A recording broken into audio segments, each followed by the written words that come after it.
Thank you for joining us for CNTV. I'm Brad Clonch along with Quin Tran. The Chickasaw Nation prepares for the approval and arrival of COVID-19 vaccines. 2 vaccines, Pfizer and Moderna, are turning in their paperwork to get what's called EUA, Emergency Use Authorization, from the government so that we can start distributing it and providing vaccines to people. Our system has been preparing for a mass vaccination event, getting the priority groups, lined up and in order, and healthcare workers and workers in long-term care facilities, nursing homes and things are the first priority. They are a 2-shot series, both of them, the Pfizer and the Moderna. So that means you'll take 1 shot and then 21 days later for Pfizer is when you will get the second shot. For Moderna, it's a 28-day period. Dr. Grimm, will you get the vaccine with no hesitation? Absolutely get the vaccine with no hesitation. 90%, 95%, these first 2 that are coming out are in the 95% effective range. So these are both 2 very, very highly effective vaccines at trying to keep you from getting ill, or they're saying if you do get it, having the vaccine, much like we say with the flu, should help you not get as sick, as if you hadn't taken it, because your body's kind of ramped up to fight it. Describe the situation right now in the Chickasaw Nation. How would you describe it? Are we in a stable condition, or is there still a sense of urgency? Well, there's absolutely a sense of urgency really across the nation, in Oklahoma and here in the Chickasaw Nation. From a healthcare perspective, we're seeing larger numbers of ER visits of people that have COVID symptoms. Our hospital is fuller than it has ever been with COVID patients. It's reached a point where the whole state hospital system is, under great pressure. Hospitals like ours, we've implemented our surge plan, staffing, because we've had people getting sick too, staff getting sick and having to be out of the workplace. We've called 70 nurses from other parts of our system and asked them to be getting ready to serve either in our hospital, our emergency department, ICU, because we're losing staff in some of those critical places. That our OB unit has had, a number out. So we have people in those units that we have to replace so we can still continue to give care. So we're starting to reduce the number of elective surgeries that we're doing right now because we're needing nursing staff to help with things. Just this week, we started to reduce our normal family practice care. Anything that might result in a hospital stay that's elective needs to wait because we need hospital beds right now. Keep any gatherings to just the immediate family in your household. And if you are going to have any gatherings, mask up, keep socially distanced, and just help us ride this out, because the less people that get sick and get this virus, the less burden there will be on our health system and our healthcare personnel. We're staying in touch with Chickasaw Nation health officials. Look for more updates on COVID-19 and the vaccine. Meanwhile, the Chickasaw Nation launches a COVID-19 dashboard. The dashboard allows people to see local and state information. The data displays the total number of confirmed COVID-19 cases in the 13 counties within the Chickasaw Nation, the number of deaths and recoveries, and other details.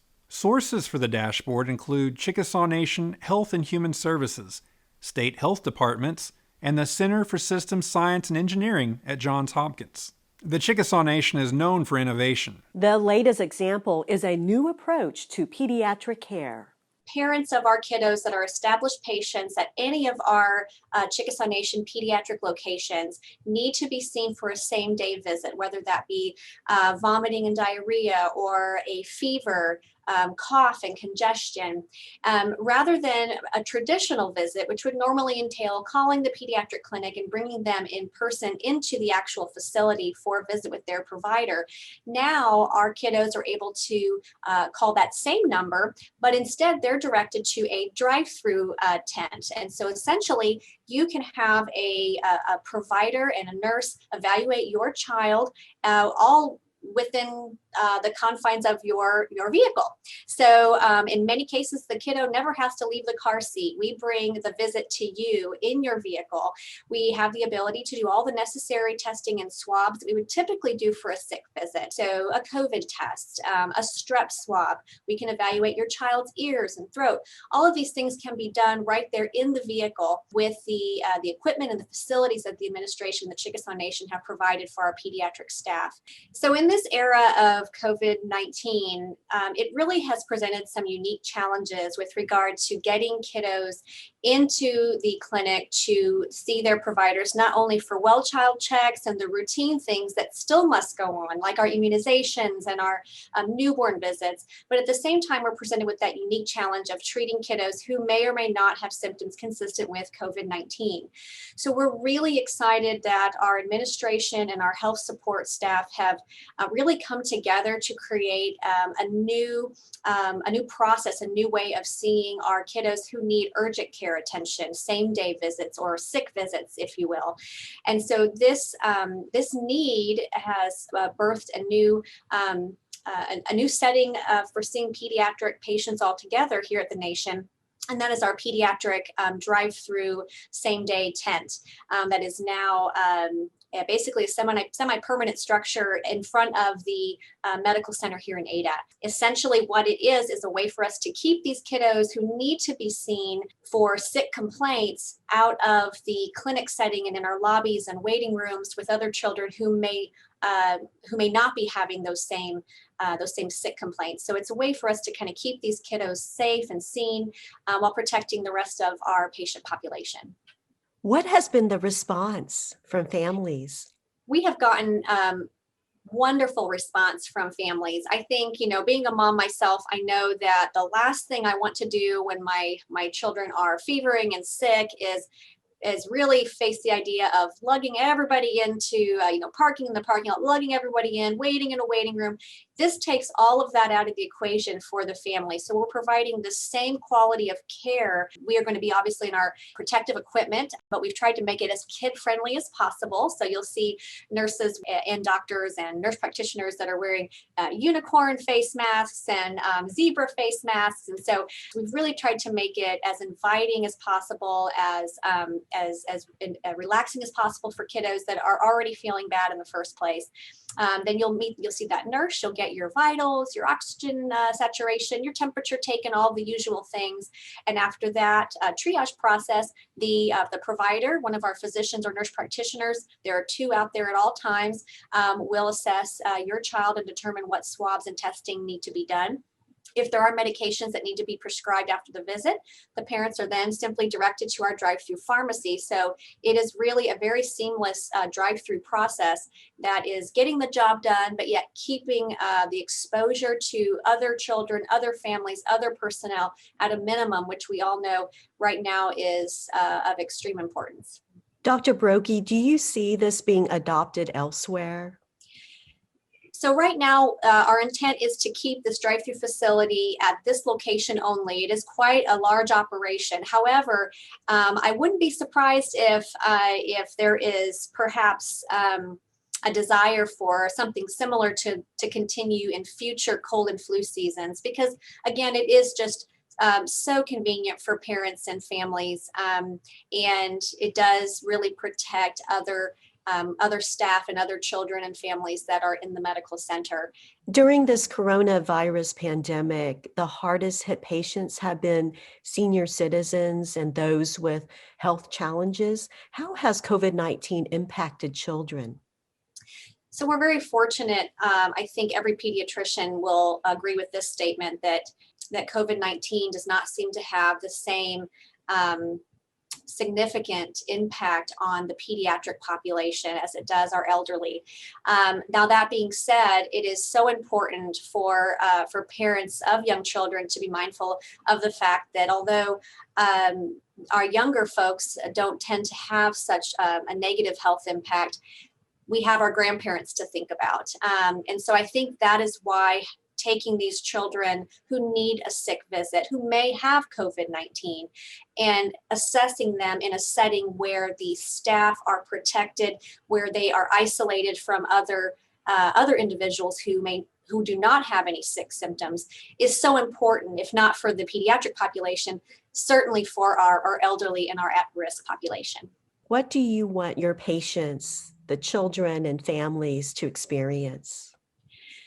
So I really want our families to come out of that experience knowing that their children are safe, that they have received compassionate care, that their questions have been answered, and I hope that they will spread the word, and will tell others about their experience, and just make sure that our community knows that we're here for them, and we're going to get everyone through this. We're going to get through this together.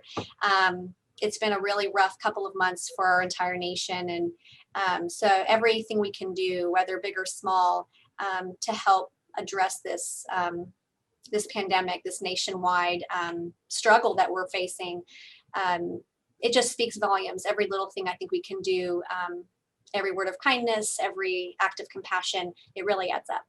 Besides a focus on children's health, the Chickasaw Nation also supports programs that create healthy environments for families. Hofanti Chokma means to grow well. The Hofanti Chokma program offers parenting workshops. They're held online via Zoom each month to everyone in the community, free of charge.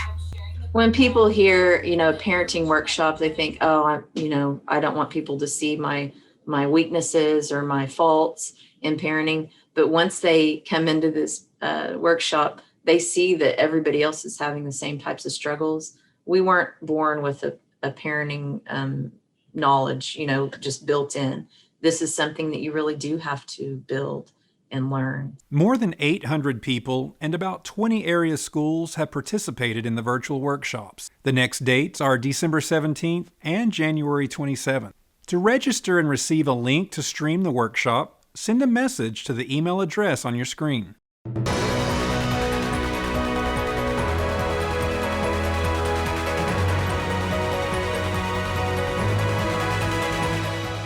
Chikasha Anokfilli is part of the Governor's Wellness Initiative that features panel discussions with Chickasaw Nation mental health professionals. This panel focused on mental and physical wellness during the holidays.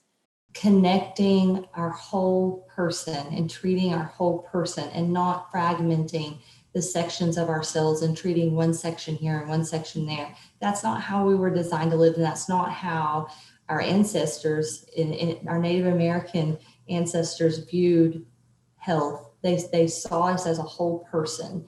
And if one part of the body is out of balance, the rest of the body can't be okay. And so it's important that when we wake up every day, we do our best to ensure that all aspects of our health are balanced. That includes physical, mental, emotional, spiritual. It's all important, and we can't neglect one and expect the others to be okay. Through these discussions, we learn about the connection between mind, body, and spirit. Put value on our health, faith, and family this holiday season. Enjoy your holiday. There's a pandemic, but this too shall pass. When you look at this year, people have adapted. And when we think about our kids, they've adapted with school, people have adapted at home. And when we look at these things, we've made a choice. So we've made a choice to either, how we're going to respond in this. And we see that over time that, Native people have always done that. We've survived and been resilient. The generations before us have gone through struggles, difficult times, but they persevere and they become stronger and they learn a lot about themselves. And then we've learned a lot from them. And I can't think of a more important message of hope during the holiday season than to remember that God is in control and He loves us still and He cares for us, and we can get through this. We can get through this by staying connected. Look for more panel discussions on Chickasaw.net and the tribe's social media. Quinn and I will continue to stay connected with you here on CNTV. Merry Christmas. See you with another new episode New Year's Day. We leave you with a look at the celebration of lights at the Chickasaw Cultural Center. The annual drive-through light display is open now through the end of the year from 6 to 9 in the evening. Enjoy this from your vehicle, dozens of displays and beautiful lights to give us hope this season. Have a Merry Christmas.